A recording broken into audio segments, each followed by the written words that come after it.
அஸ்ஸலாமு அலைக்கும். சிலரிடம் சில கேள்விகளை நான் கேட்பதே இல்லை. ஏனென்றால் எனக்கு முன்னாடியே அவர்களின் பதில் தெரியும். உண்மை இல்லாத உறவுகளுடன் நாம் ஒட்டி இருப்பதை விட ஒதுங்கி இருப்பது நல்லது. பிறர் கண்களுக்கு நாம் மௌனமாக இருப்பது மட்டும்தான் தெரியும்.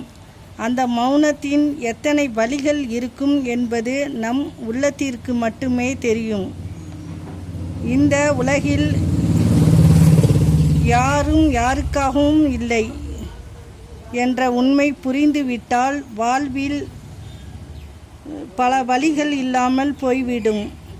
பெரும்பாலும் திருந்திய பின்னர்தான் பழைய தவறுகள் சுட்டிக்காட்டப்படுகின்றன. அஸ்ஸலாமு அலைக்கும்.